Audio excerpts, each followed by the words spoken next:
Devastadoras lluvias azotaron recientemente a México. 5 estados fueron gravemente afectados, cerca de 90 municipios incomunicados, más de 100,000 viviendas dañadas y 80 vidas perdidas. Una tragedia que trasciende fronteras y que nos recuerda con dolor, pero con claridad, que el cambio climático ya no es una advertencia, es una realidad que nos iguala como humanidad porque nos ha alcanzado a todos. La furia del clima no distingue territorio, ni ideología, ni estatus. Es una fuerza que golpea sin compasión y su verdad es simplemente incontestable. Lo inaceptable es la parálisis del mundo ante ella, la dilución de la voluntad política en discursos políticamente correctos y vacíos, la cobardía disfrazada de diplomacia, la negación ante la ciencia que anestesia la acción. Pero sin embargo, en medio de esta tormenta, todavía encontramos un atisbo de esperanza. La esperanza no nace del optimismo ingenuo, nace de la conciencia del deber, porque esta acción climática no es independiente de nuestra condición humana, es una responsabilidad que nos une como naciones y una convicción que nos define como generación. Su fuerza, su efectividad y su ambición está en nuestras manos, entre estas paredes, aquí y ahora. Aquí y ahora, en Belén, en esta 30ª Conferencia de las Naciones Unidas sobre Cambio Climático, convocada por la hermana República de Brasil, en esta COP de la verdad, la COP de América Latina y el Caribe, y me atrevo a decir la COP de la esperanza. Me honra representar a la presidenta Claudia Sheinbaum Pardo, primera presidenta mujer, y transmitirles su saludo fraterno. De su mano como científica y a 10 años del Acuerdo de París, México reafirma su compromiso inquebrantable con la Convención Marco de las Naciones Unidas sobre Cambio Climático. Nuestro liderazgo en este proceso tiene nombre. Se llama la tercera contribución determinada a nivel nacional 3.0, la NDC 3.0. Una hoja de ruta integral para acelerar nuestra descarbonización y avanzar hacia un modelo de desarrollo más justo, más incluyente, más sostenible y más innovador. En materia regional, con espíritu de cooperación y solidaridad, México y Brasil convocamos a una reunión en agosto de este año, por primera vez a 22 países de América Latina y el Caribe, para construir una posición común hacia la COP30. La prioridad de esta región fue clara: adaptación y soluciones basadas en la naturaleza. Una de las estrategias ya efectivas en nuestra región, porque nuestra región es responsable tan solo de 11% de las emisiones globales de gases de efecto invernadero, y sin embargo es una de las más vulnerables y además es una de las que tiene la mayor biodiversidad, tanto marina como terrestre. Estimamos, por ejemplo, que tan solo con recuperar 10% de los 1,450 kilómetros cuadrados de manglares mexicanos, podríamos reducir cerca de 19 millones de toneladas de carbono equivalente, que representan el 3% de nuestras emisiones nacionales del año 2024. El 15% de nuestro territorio está ocupado por selvas tropicales y manglares. Por eso reafirmamos nuestro compromiso por formar parte de la novedosa iniciativa Bosques Tropicales para Siempre, TFF. De hecho, recientemente, entre México, Guatemala y Belice, creamos la Gran Selva Maya, que contiene 5.7 millones de hectáreas de selva tropical y que une el Petén con la zona maya mexicana. En nuestra NDC, la meta de mitigación al 2035 se enmarca en una visión de largo plazo, una brújula que orienta nuestros esfuerzos para alcanzar emisiones netas cero a mediados del siglo. Por primera vez, México presenta sus metas en términos absolutos.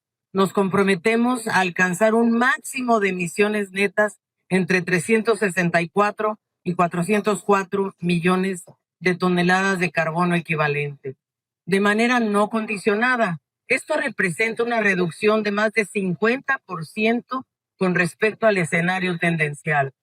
México también asume una meta condicionada para no rebasar entre 332 y 363 millones de toneladas de carbono equivalente. La NDC-3 es una ruta para una nueva forma de industrialización en México, que se llama Plan México y que incluye a sectores estratégicos como el transporte, la generación eléctrica, la industria, la agricultura y ganadería, los residuos, petróleo y gas y construcción. Estamos además muy comprometidos a potenciar la economía circular para resolver el tema de residuos y plásticos por lo menos y reducir las emisiones de metano. La adaptación es uno de los principales elementos que contempla el Plan México, reforzando prevención, seguridad alimentaria y energética, conservación de biodiversidad, agua y protección de la infraestructura crítica. Tratamos el cambio climático como seguridad nacional.